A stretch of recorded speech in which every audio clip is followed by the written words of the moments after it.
Alright, okay, cool. I just finished eating a packet of Skittles maybe 8 minutes ago. I just finished typing up the little notes I'm going to speak that you can find in the description right now. Literally, like, not even a minute ago. Fresh off the presses, this one is. Because I was desperately trying to think of a video idea because I have two important things to say. First of all, please go check my community post and vote on that poll. It's something I want to do, and I need to know what people want to see first. Because while I do like world building for fun for myself, if it's going to be turned into content like this, I want this to be, I want to know what you guys want to see. So if you could please just go over to the community post, read it very quickly, and vote or comment if you have something to comment, please do that, and I would appreciate that immensely. Second thing I want to ask, this one's a question. Did someone share my video with a group or something? Because over the course of literally today, as I'm recording this, it went from like 16 views to 122 as I'm checking right now in the span of one day. Why? Not to sound ungrateful, but I'm worried you guys are going to start having standards.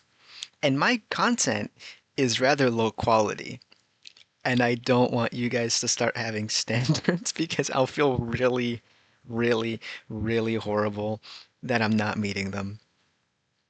Um, that sounded bad, but what I'm trying to say is like, where did you people come from? Did someone tell you about my channel? This is strange and bizarre and had me feeling weird the entire day.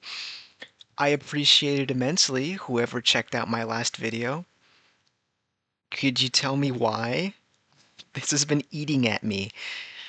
Um, Assuming you're also watching this video anyway. I think that's everything I have to say. Um, like, did someone hype a video? Why did this one pop off? Was it my wonderful thumbnail, which is very green, by the way? Anyway, with that out of the way, I think I can start talking about the actual video itself. Like I said, you can go to the description and use the talking points if you want to use those rather than listen to me speak. I don't mind.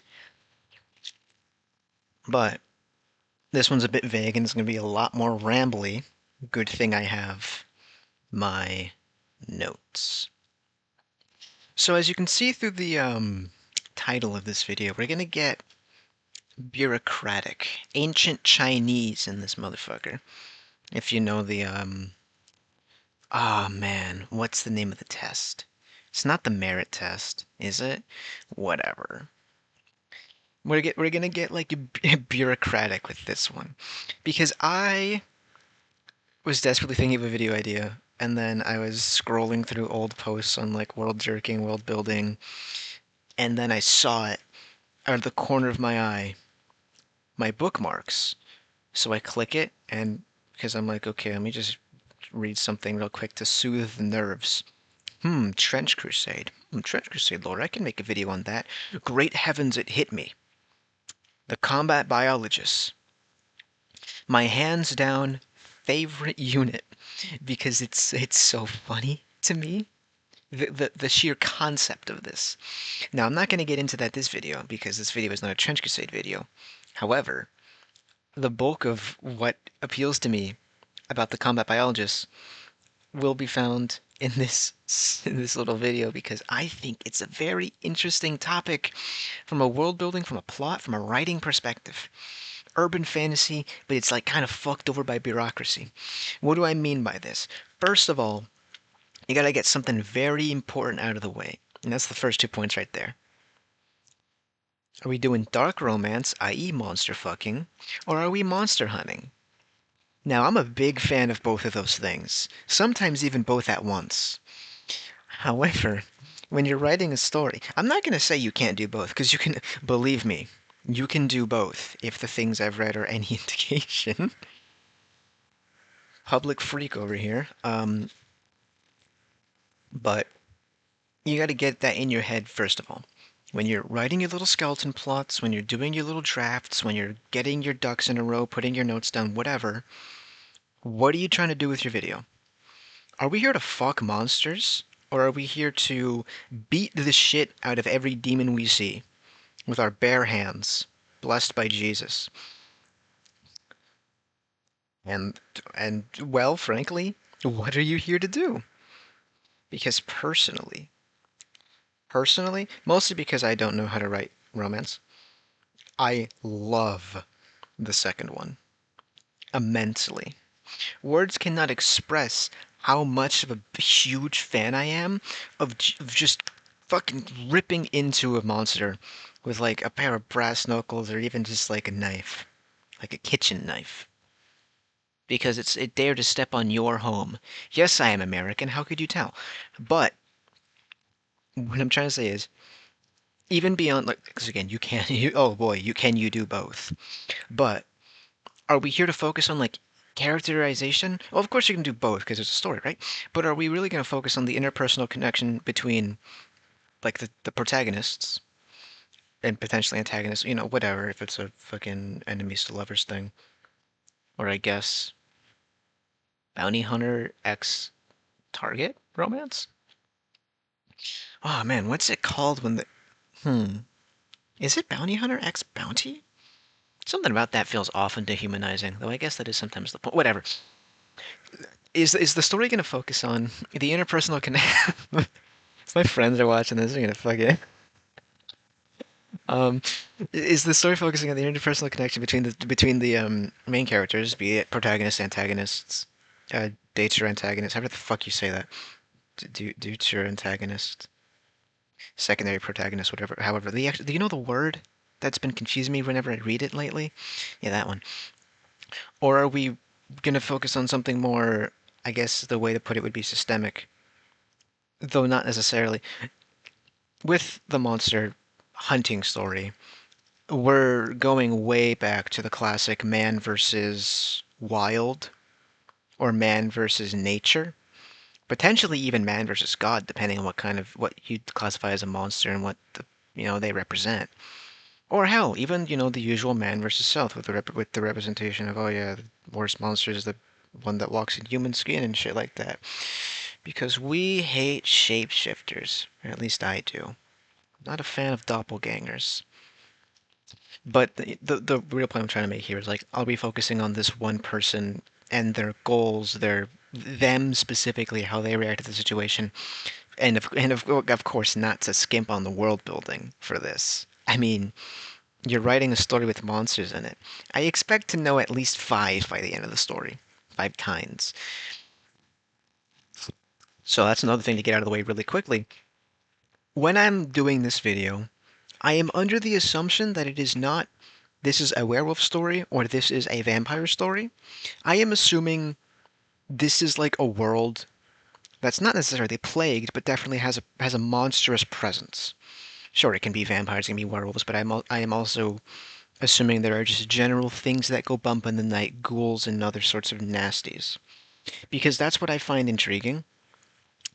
Monsters as a concept and as a thing in reality, which I guess now we're gonna get into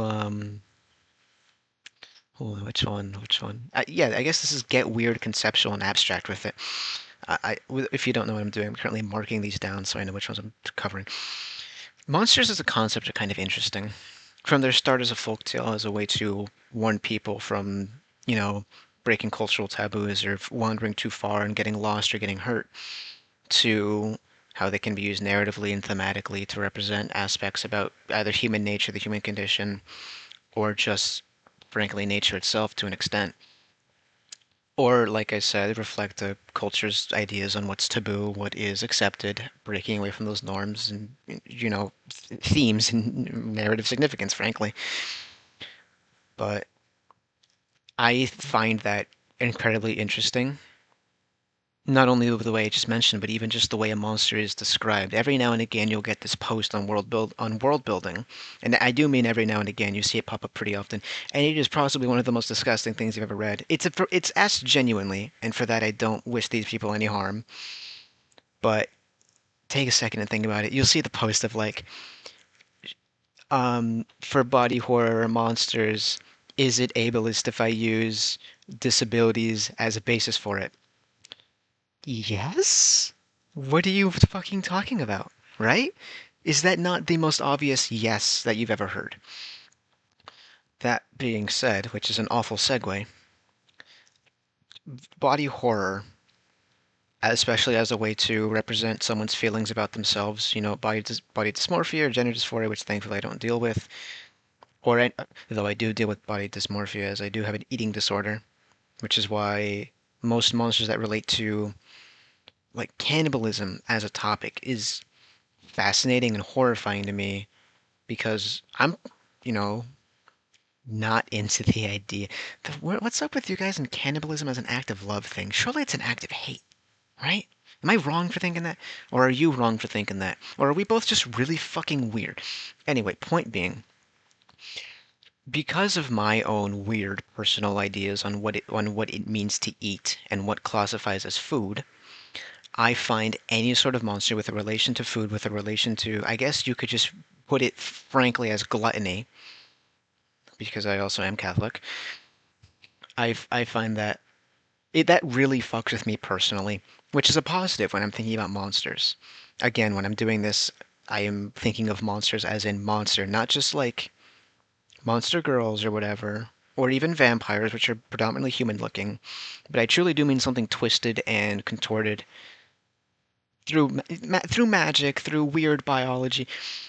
Another thing, part of this, you know what? I'll talk about it when I talk about it because I keep distracting myself from the point I'm trying to make. Is for me the biggest thing that jumps to mind when I think of monsters is what they do with their food. Oh shit! I bumped into my computer. Is what they do with their food, right?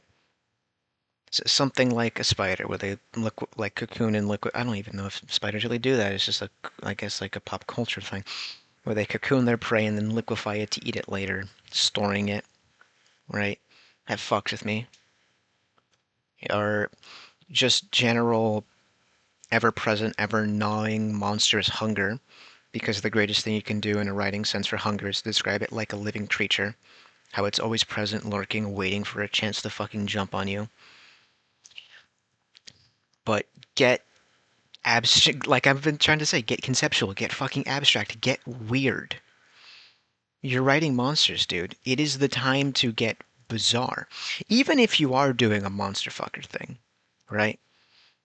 I don't like this. I don't know if you're into vor or whatever, but like I mean, shit, people are, right? I don't get it, but people are. Or like, okay, the appeal of the monster is that it's a monster. So I don't want basic bitch humanoid design. This is gonna get weird. I apologize in advance for anything I say. It's also very late, and I'm worried about like a meeting I have tomorrow. And I'm talking about fucking monsters. Not like, oh man, this is gonna be a fucking doozy of an episode. But for me, the fun part of monster fucking is that it is a monster. Give me weird joints in the limbs. Give me bizarre facial structures. Too many eyes, too little eyes, microscopic or fucking massive, things like that. Take inspiration from just some weird ass shit. Cause that's the point, right? And also getting abstract, getting weird, getting crazy with it. As I take a sip of water. Goes even beyond just creature design. This is urban fantasy, after all, which, if you don't know, I'm sure you do based on the two words that make it up. But if you don't know, urban fantasy is your ideas on what constitutes fantasy, magic, magical creatures, or just pretty much long and short of it, the presence of magic as a whole, and whatever you want to go for from there. And oftentimes other races, though when I'm thinking, for the purposes of this video, I'm usually just thinking about humanoids as the only sapient race, and there are also monsters, sapient or otherwise, but like you get what I'm trying to say. Um, but get genuinely bizarre with it.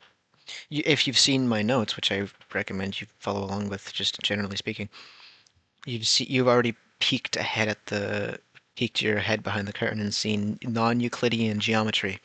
If your mind went to the back rooms, you are coward. My mind went to that one SCP.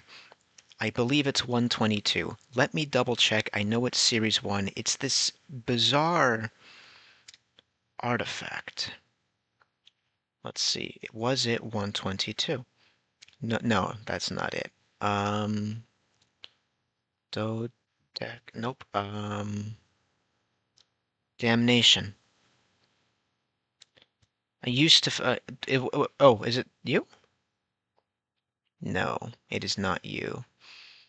I'm not going to spend the rest of this video trying to find this, don't worry. I'm just going to skim a few things. Is it you? No.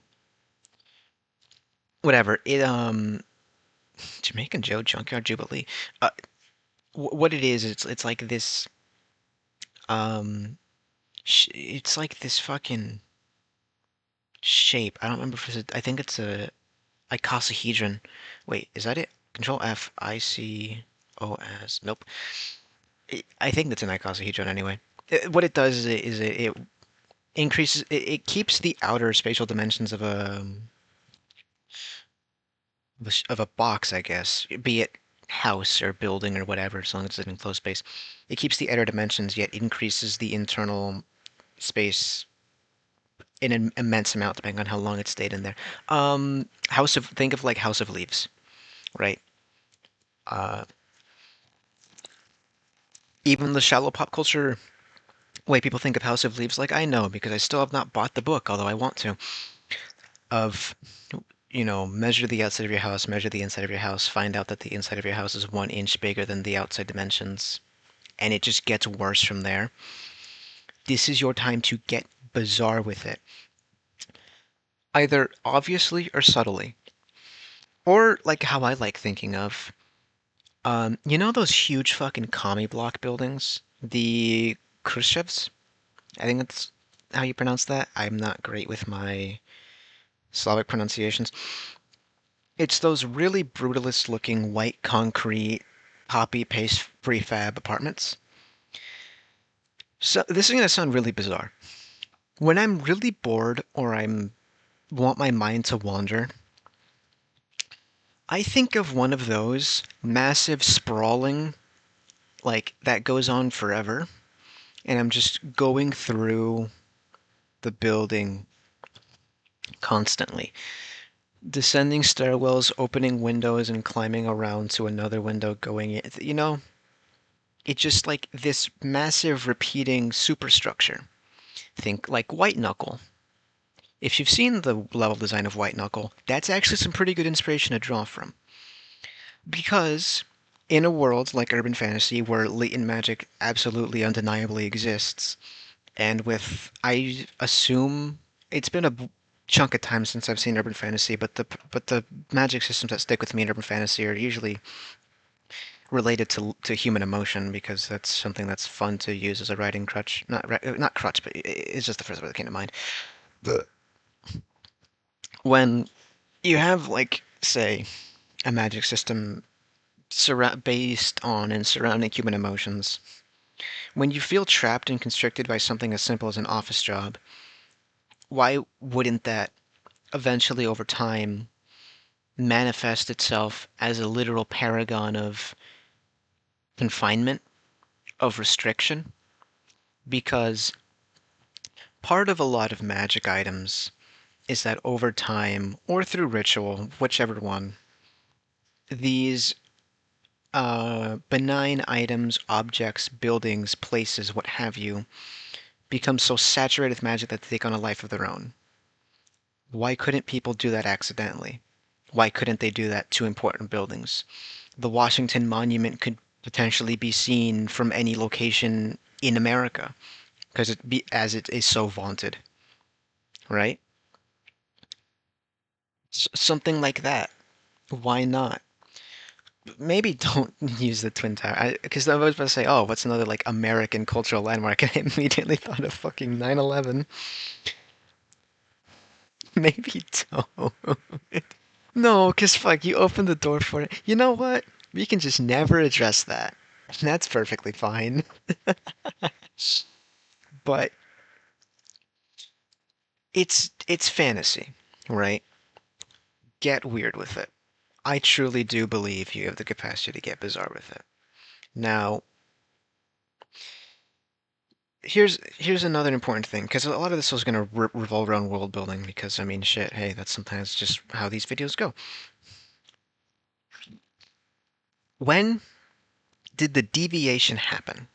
What do I mean by deviation? I feel like that's pretty obvious what I mean by deviation. The deviation is what the fuck happened to where the world is not warped, but has been changed in comparison to our world. What led to the appearance of monsters? The bizarre shaping of the world as it is now. When did that happen? Was this something that simply always was? Or was this something that happened during some sort of shift?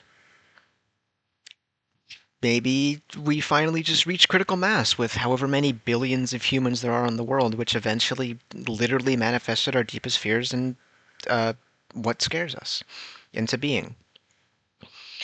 I mean, how long have we been telling each other tales of what happens when this, that, or the other thing is not met? How long have we spent spooking each other into, listening to your elders? Hell, we do it now. We invent new monsters. Creepypasta, SCP, just horror media as a whole. Digital horror, analog horror, all of this is just, we've been doing this forever. Now that it is real, you're telling me you can only think of vampires and werewolves? First of all, I don't believe that from you. I truly believe you can create something bizarre, like abstract, that fits your story perfectly. Second of all, you're a pussy ass bitch because there are more interesting monsters to fuck than just vampires or werewolves. And I mean that. Because remember, a lot of urban fantasy is just fucking porn. Let's be completely honest. A lot of urban fantasy is just monster fucking porn. And there's nothing wrong with that. Despite being Catholic, I'm far from puritanical. I don't think there's anything wrong with expressing sexual desire in a healthy manner, even when it's something that is not um, perceived as standard. But, come on, dude. Just vampires and werewolves? Really? You can't think of anything else. You can't create anything else. You can't pull from other mythologies.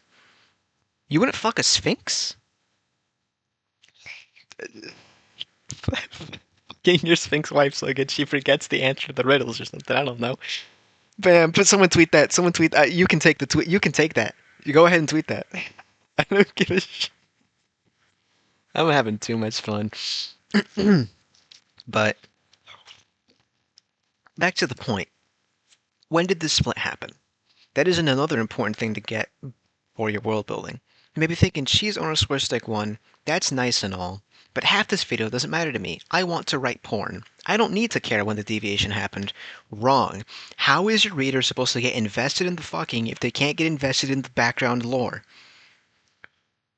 And I'm not weird for thinking that.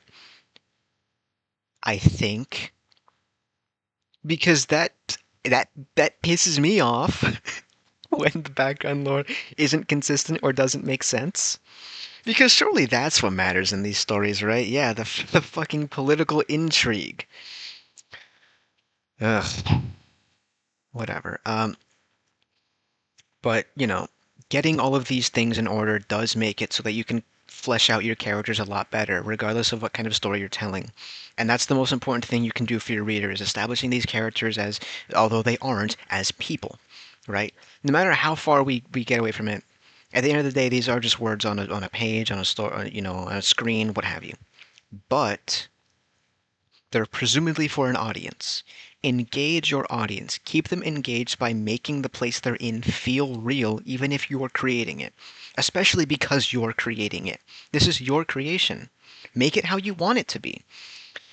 Unfortunately, a lot of that comes with the caveat of, Writing down when monsters start popping out of the woodwork, even though you just want to fuck them. And that's fine. Also,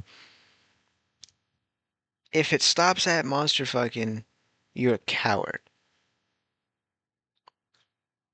Is that a bad stance to have? I don't know, I'd marry a monster. It's just like, fuck, like vampires, really? People who watch my videos know I fucking hate vampires, but like, come on, dude. What is the appeal? Okay, I'm halting the video right now. What's the vampire appeal? I don't understand it. First of all, vampires should be ugly. This fucker has been around for centuries, subsists on only blood and a lack of solid food, never sees the light, and is biologically dead.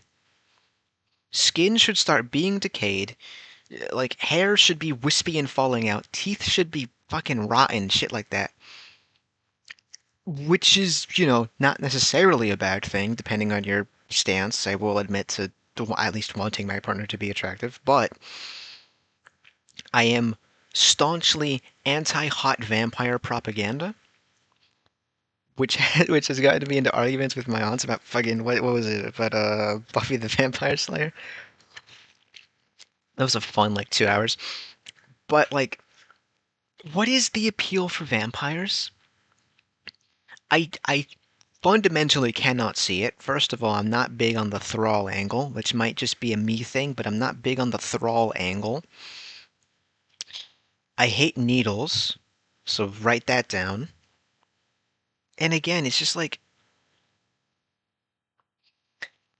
I want to go to bed at night, dude. I'm not fucking up my circadian rhythm just to get with someone. I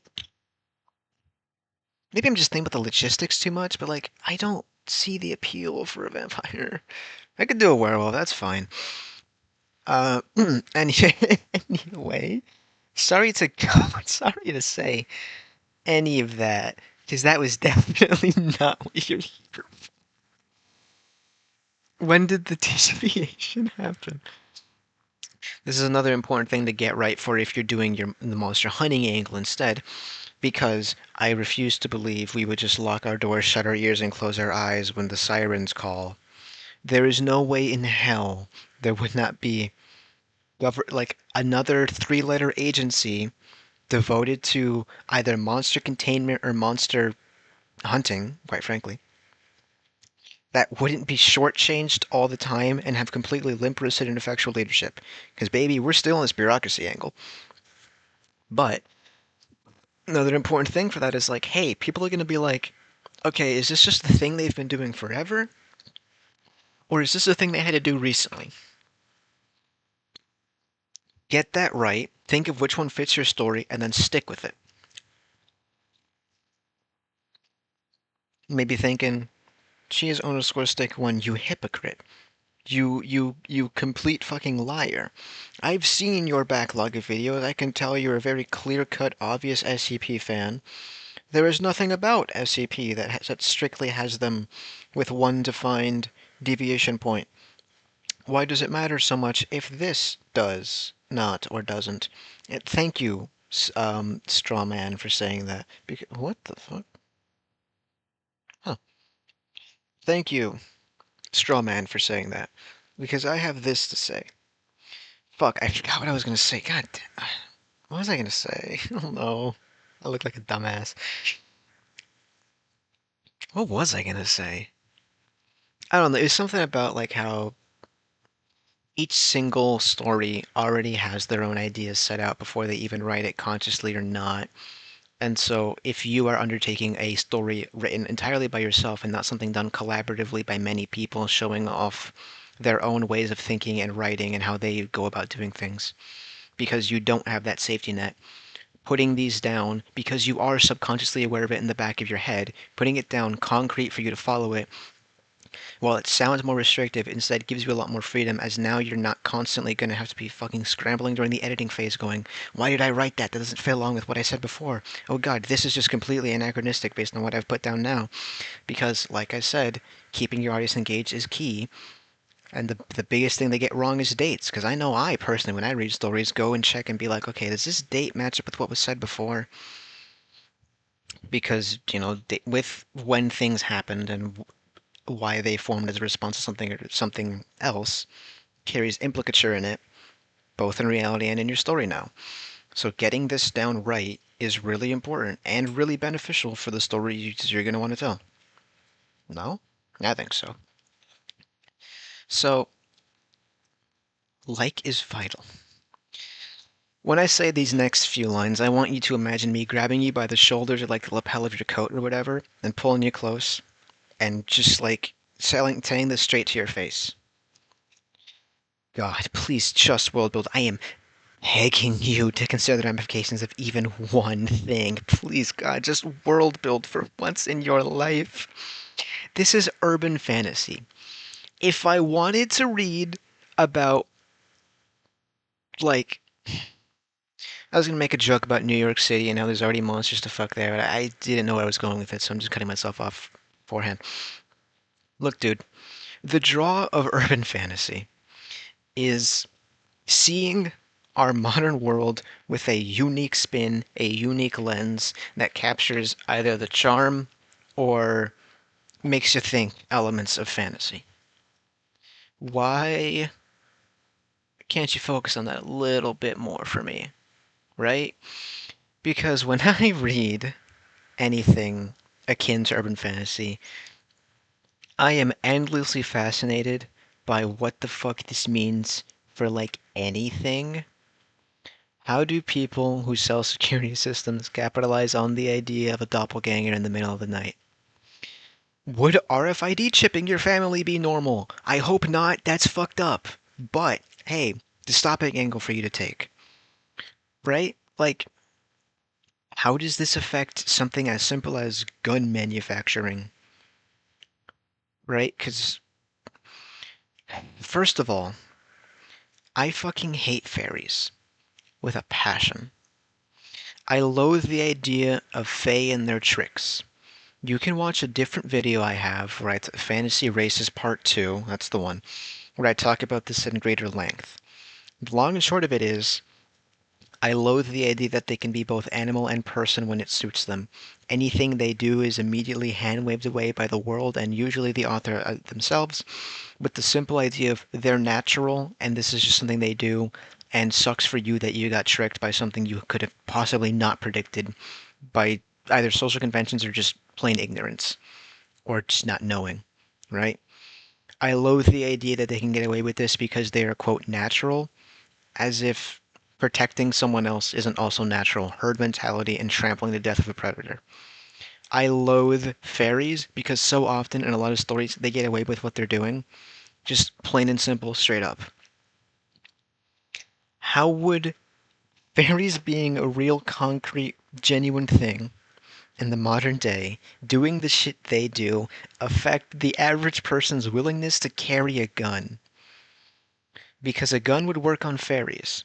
Because the reason iron works on fairies is because iron is a representation of humans' ability to change nature around them and industrialize.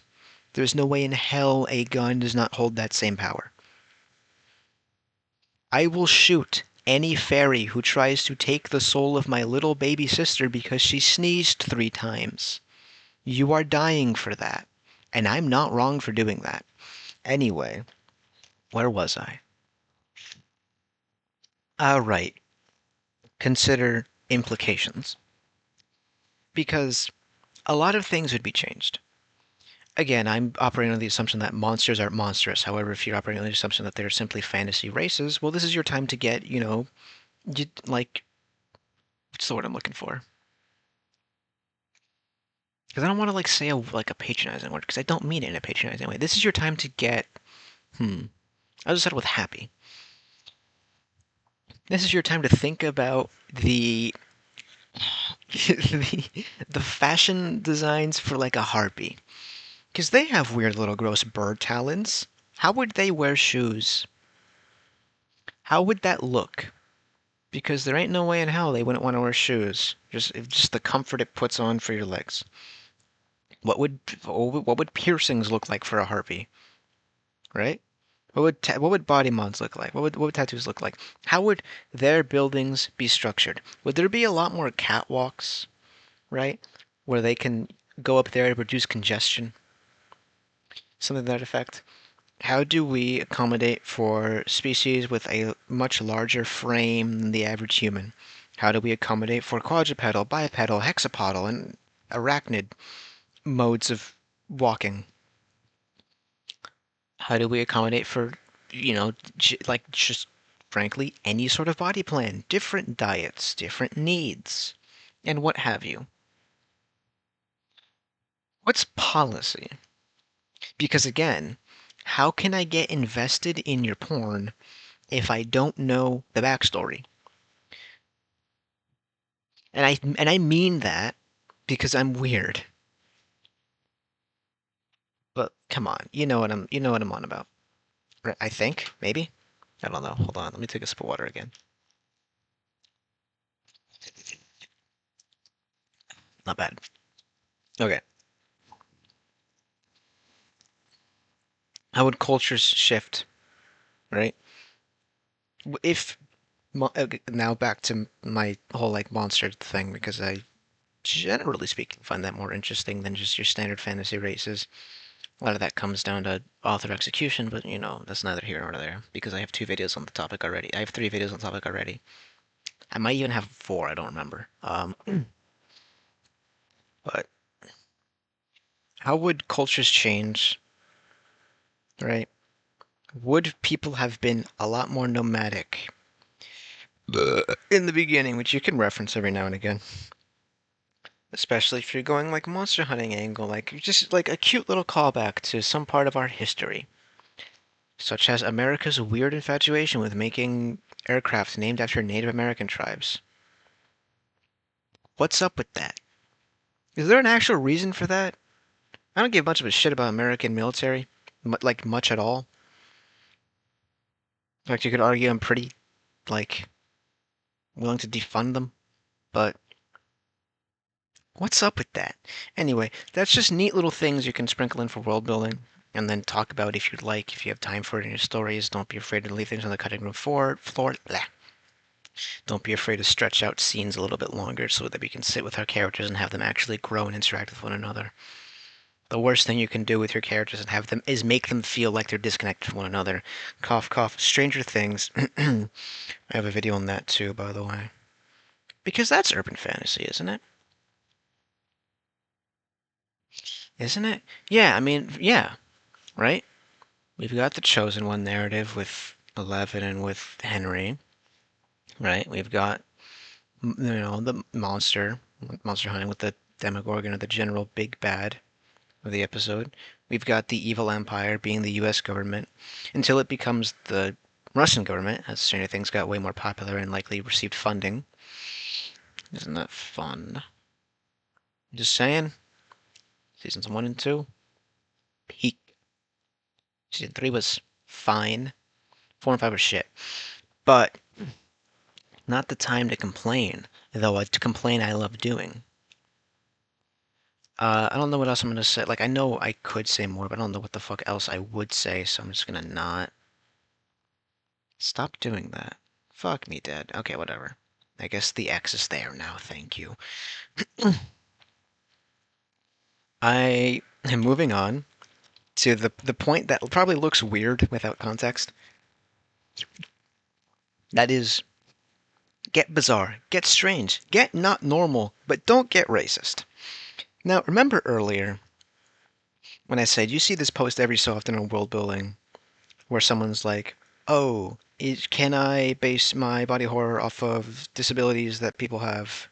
And how the answer should be an obvious no. Yet people don't think about that before they post, which, hey, we all have a lapse in judgment whenever. Just, heed the advice you get. What the fuck? Is like, people have a willingness, and that is a good thing, a willingness to learn about other cultures and use them as a basis for the world building for whatever sort of thing they have going on, right? That's great. Understanding each other in a lot, and using your desire to create a story as a catalyst to better yourself and teach yourself about other diverse cultures that you may not have considered, get new perspectives on the world and what have you. What I hate seeing is when we kind of shift too far in one angle. You know the noble savage myth, shit like that? I kind of see a lot of that with, like, elves and shit. Or I see accidentally the exact opposite, and elves are kind of like really white supremacy.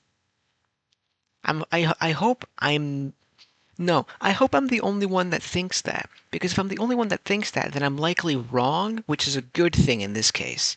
However, a lot of elves strike me as a white supremacy. Something about it just don't fit right. Now,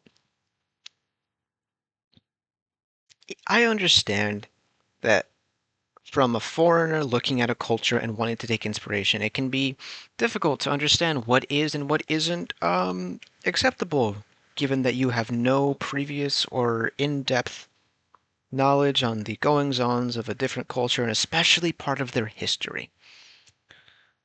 What we shouldn't do is say demonize an entire culture based on their mythology because that's really fucked up. And I see people do accidentally. Or rather, I want to hope accidentally. And a lot of it does look accidental. But what I'm telling you to do is to get a friend or even just get a stranger to look over what you've written and maybe catch some of that you didn't notice going in. It'll save you, like, a lot of problems. Because we do not want to get racist. Because that is no fucking fun now, is it? By which I mean we don't want to get real racist. And arguably we don't want to get fantasy racist either, though it can be a way to move plots forward, and that sounds, callous and cruel and like, oh, you're just using racism as a shitty motivator and just a buzzword to slap on. I truly do mean, like, I do have a video on this, but it's a bit outdated because I don't remember what I said, and that was even before I did notes. I don't know. This is not the point right now. Point being, please God, just get like someone to look over your shit every now and again. Get a beta reader.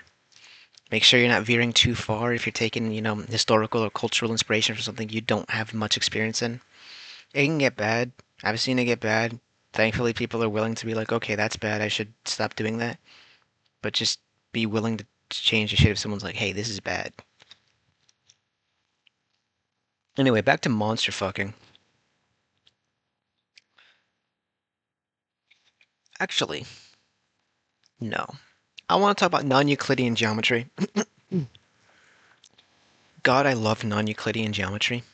And I don't just mean in terms of a really weird building, like how I've seen some people call liminal spaces non-Euclidean geometry. They are very obviously not non-Euclidean. They fit within the purview of Euclidean geometry, which is the geometry you've learned, like your intro to geometry. I'm like abstract shapes, like, oh man, what the fuck is that one painter? I was about to call it a Rorschach. That's not what that is. Oh man, fuck. This is not the time to blank on it. Nope, nope, nope. Famous abstract painter. What the fuck is it? Damn it, damn it, damn it. Ugh. Fucking staircase? What is this? Okay, that's it. Fucking thank God. You know M.C. Escher paintings? I don't actually fully know if this is non-Euclidean. For all I know, it is, because I'm not interested in math like that. And it's been several years since I took geometry. And I don't remember much of trigonometry either, but that's a separate thing because it's a separate branch of mathematics.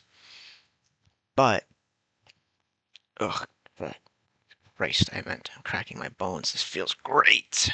Everyone, check your posture and drink more water. But, like I mentioned earlier, with like Your place of work being twisted into a thing that literally confines you as the same way it does emotionally is so fucking cool for a story, and it's so cool that I need to use the bathroom. I'll be back in a second. Pause. Having just arrived back, I realize now that I'm not focusing on the bureaucracy angle as much. Granted, it's because I kept splitting my focus between fucking monsters hard and the thing I was going to write originally. And then I remember that a lot of urban fantasy is just porn, which again, not a bad thing, but like, kind of funny that the title doesn't really fit, or rather what I said at the beginning doesn't fit. Probably not going to be the title at the end of this. Anyway, back to my point. What was my point? Here it is. Non-Euclidean geometry. So, this is such an interesting thing because now, well, first of all, it's a great excuse. A lot of writing is just finding excuses for things. Don't feel afraid of the word excuse. But it is a great excuse as to why your protagonists must deal with the plot in the first place. Because let's be frank, a lot of people don't want to be torn to shreds by fucking Tartarus claws from a werewolf, a heretic werewolf. That's a Trench Crusade reference, baby. I'm such a loser. Fuck yeah. Um, Another thing is that, hey, when it comes to doing fucking anything else and going to deal with a monster problem, I'd much rather do fucking anything else. Now, wouldn't I? I would. I answered for me. Don't worry. I'm great at doing that. Anyway. So write that down. First of all, it's a great excuse for solving a lot of the problems in your world, or rather in your plot, of, hey, how come they're, doing this even though it's likely very risky and with this, that, and the other thing? They can't leave is a really good one. Another thing is, like I said earlier, it can get really, you can get really fun with it. In a place where reality itself kind of just starts to break down and not make sense, that is a great way to really get into the mindset of your protagonist. How are they going to react to this? How can they react to this? Do they know how to react to this? When they've been stuck in this situation for a long period of time, what are they doing? Are they continuously walking, or have they been overcome with a thick haze where they can barely muster the energy to move 5 feet? Because what's the fucking point? I can see the back of my own head constantly. I'm literally not going anywhere. Stuff like that. And then, you can get real fun with the designs of what lives in this thing. Now, I don't know if this necessarily qualifies as non-Euclidean geometry, but this is a great example of what I mean when I say you can get really unique with the monster designs that live in this sort of space and area. If you go to the SB Foundation and sort by Series 4, and then go all the way to 3,999, and you go to 3,999, and you click onto it and you continue, well, actually, check out the content warning. Maybe that, matters to you. And then you scroll down a little bit, or you can read it, it's fine. And then you scroll down a little bit, and then you see where they start to try to contain it with SCP-2432. And then you click the little list, where they talk about the list of animals for 2432.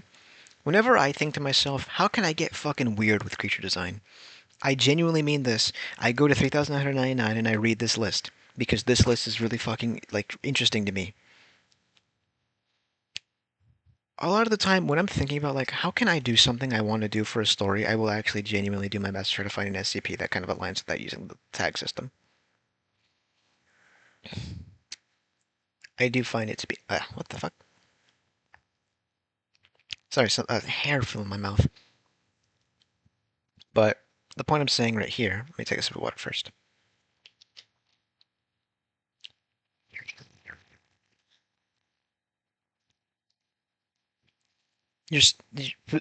Right now, you're stuck in this duplicate of this hallway.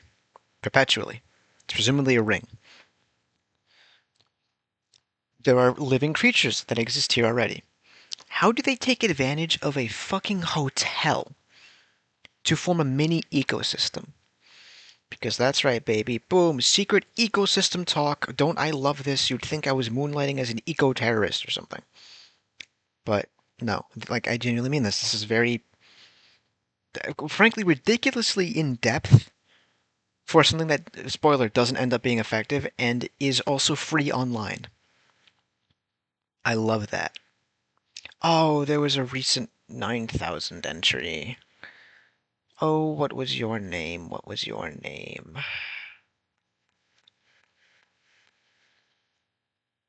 Not panspermia, that was the different one. A house with people in it. Did I read you? I can't recognize that. Oh, how I would love to just check through all of these, but I don't recall it. Well, I can find it easily. Goes to my channel real quick.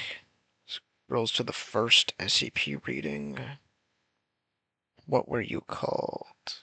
Wood of Worlds. Control F. Wood of Worlds. 9663. Oh, it's a fun number. Anyway. Oh, haha, by the way, Dr. Grimoire needs to have an ant tattooed on their body. Anyway. 9663 has a also very large in-depth like little fictional ant and bee and other insect list. And some fun exploration logs too if you're into that, which I know I am. But that's another thing you can draw a little bit of inspiration from. Well, this is non-Euclidean, isn't it, technically? Is any portal non-Euclidean? Ironic I'm asking this, considering this SCP is a Euclid class. By the way, the SCP Foundation is a great example of some solid fucking urban fantasy. Through and through. And I mean that. Granted, I am heavily biased. I've been entrenched in this fandom for like 10, maybe 11 years now. I have sunk so much of my life into this fucking fandom. I understand I am heavily biased. But it's undeniable, it stood the test of time, and there's so much to pull from. Please, God, even if you're not an SCP fan, if you want a little bit of inspiration for your urban fantasy stories, go fucking nuts, dog. You don't like this? You don't like the clinical science report format? Fine, read a few tales. Oh, you don't like the perspective of the SB Foundation? Read a few GOI tales, right? You don't like the site format for some fucking reason? Go to the sister site, Wanderer's Library. We're posting there too, dog. Are you more comfortable with your mother tongue? Check out the International Archive, right? We've got SCP-RU, SCP-Korean, SCP-China. Like we've got shit here, dog. Why is SCP-Russia's design fucking awesome? What the fuck? That's sick. No, why do we as Spanish speakers just get a little fucking dude? Who designed the Who designed the SCP Russia logo? That's so fucking awesome. What? I had never seen that. That's really good. That's really good. That's really good. That's really good. I like that a lot. That's really fucking sick. What the fuck? I gotta read more international SCPs. Oh shit! I knocked over something. Anyway, back to what I'm saying. Although I understand that the grand appeal of urban fantasy to a lot of people is like seeing a modern day city with these fantastical elements. I like thinking about what the fantastical elements can do to change the city itself. Think of a sprawling megastructure. Like, think of the sewer system. A lot of dungeons happen there in, general fantasy or like video games, right? The dungeon level, it's a standard of the industry, for better or for worse, and most people agree for worse. What the fuck is that going to look like in an urban fantasy story?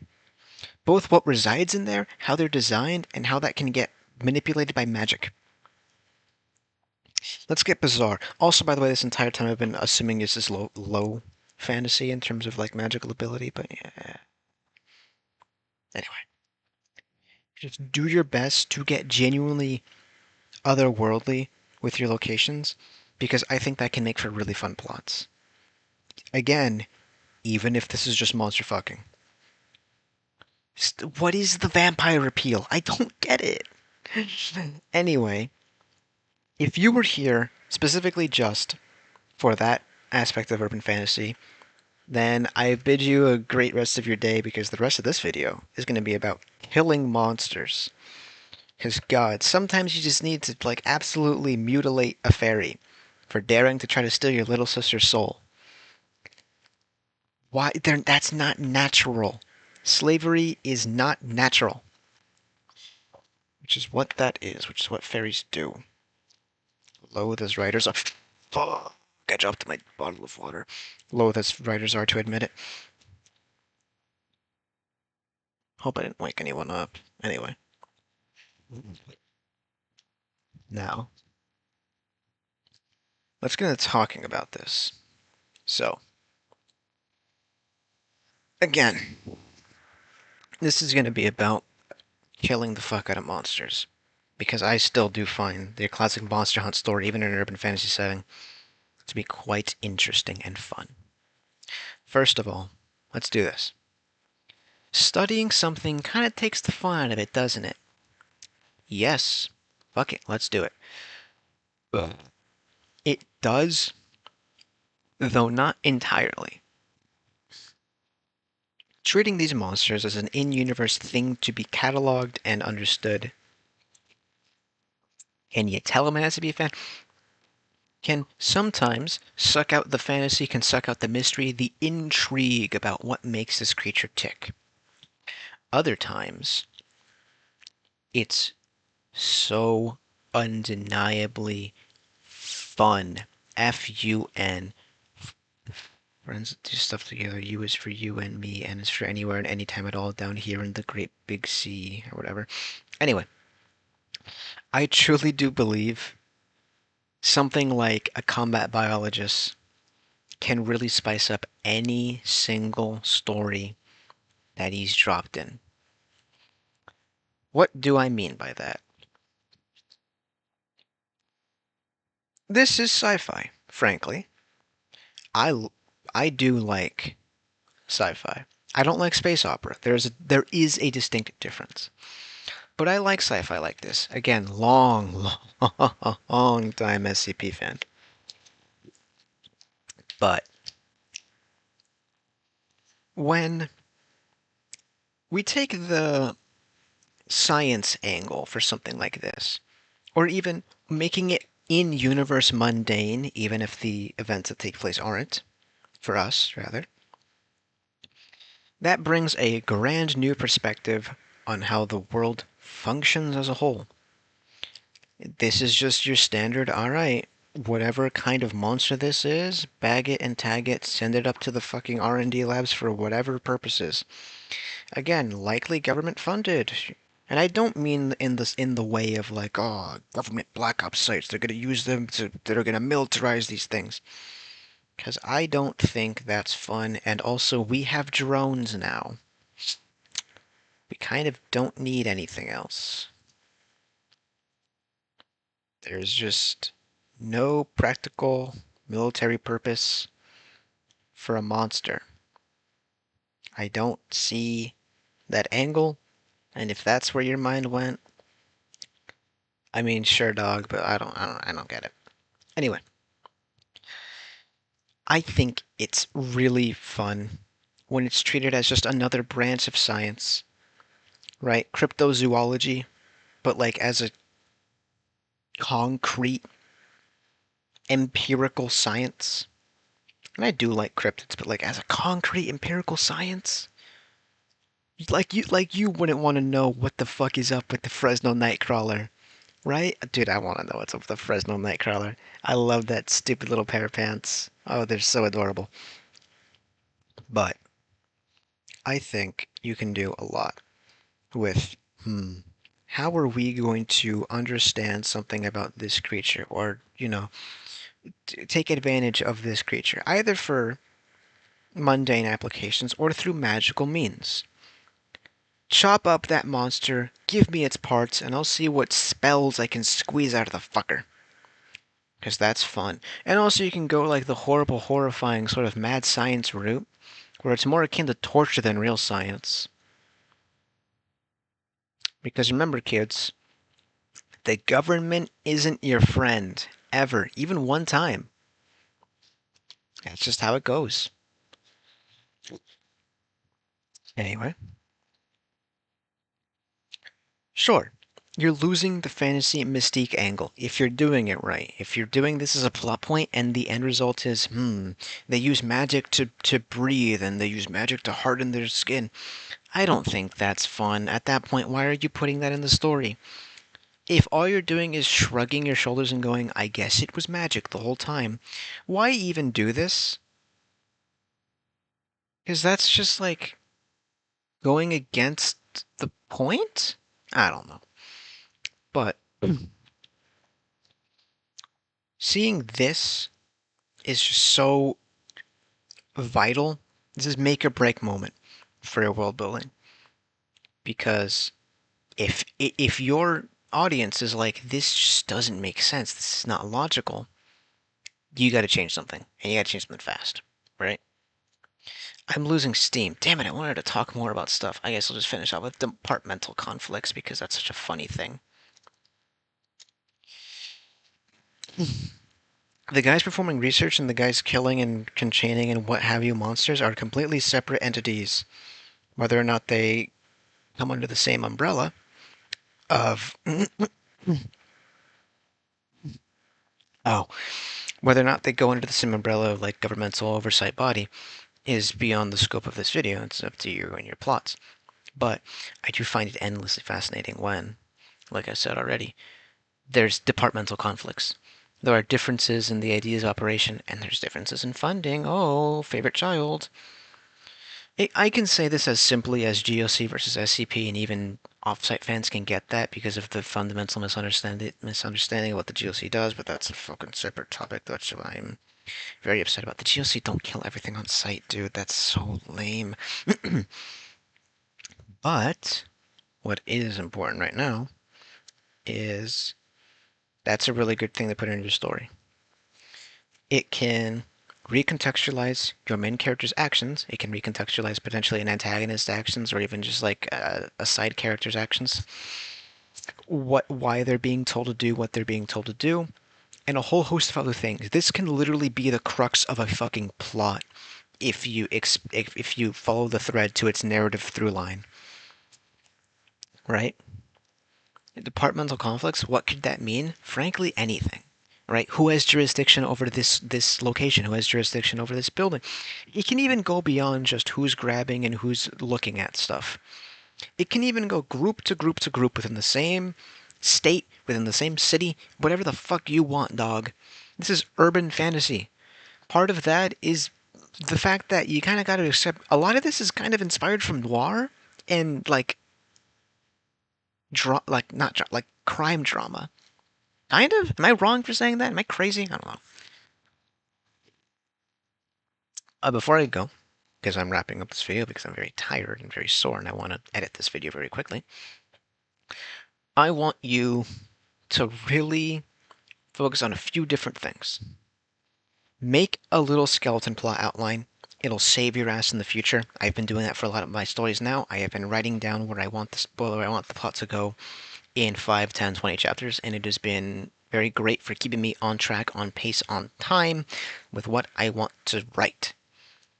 Second of all, get fucking weird. Please God, get weird.